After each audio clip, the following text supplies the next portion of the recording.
అందరికీ నమస్కారం అండి. ఈ యొక్క వీడియోని ఎంతో దుఃఖంతో బాధతో చేస్తాము. డాక్టర్ ప్రియాంక ఇక ఈ లోకం వదిలి వెళ్ళిపోవడం జరిగింది. ఈ ప్రభుత్వం యొక్క నిర్లక్ష్య వైఖరి ఎంత దారుణంగా ఉందో ఈ రోజు ఉదయం వారి తండ్రి రాజమండ్రి ప్రకాష్ నగర్ పోలీస్ స్టేషన్ ముందు ప్రెస్ మీట్ పెట్టి మరీ చెప్పారు.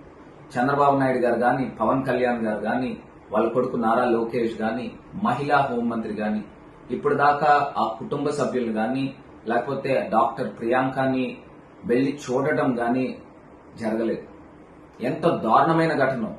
ఇది కాకుండా కనీసము ఆర్థిక సహాయం కిందని కూడా హాస్పిటల్ ఖర్చుల నిమిత్తం కూడా కనీసం ₹1 కూడా ఈ గవర్నమెంట్ వెచ్చించడం జరగదు.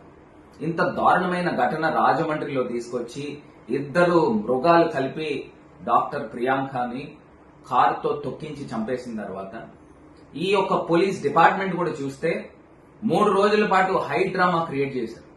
ఆ నిందితులను కాపాడే ఒక ప్రక్రియ క్రియేట్ చేశారు.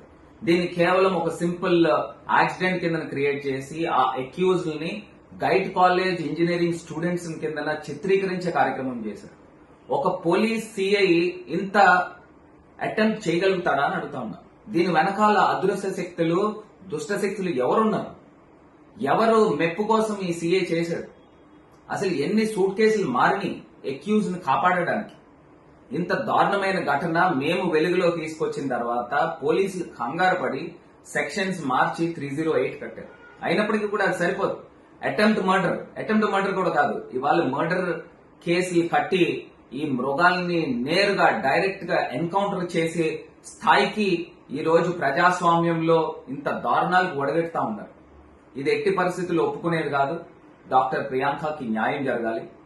దీనికి రేపు ఉదయము ఖచ్చితంగా రాజమహేంద్రవరంలో ఉన్న విద్యా సంస్థలన్నీ కూడా బంద్ ని స్వచ్ఛందంగా ప్రకటించాలని కోరుతా ఉన్నా. ఇది రాజకీయాలకు అతీతంగా మళ్లీ ఇంకొక ప్రియాంకకి ఇలాంటి ఘటన జరగకుండా ఉండే విధంగా ప్రభుత్వాలు కూడా మేల్కొనే విధంగా చేయాలని పిలుపునిస్తా ఉన్నా. వీళ్ళు చెప్తా ఉంటారు మీ భద్రత మా బాధ్యత అని. ఎక్కడుందండి? ఎవరికుందండి భద్రత? ఎవరికుండండి బాధ్యత?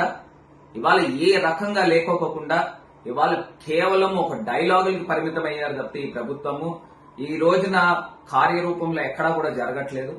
ప్రియాంక తండ్రి ఇవాళ వచ్చి ఆయన యొక్క ఆవేదన వెళ్లగక్కున్నారు.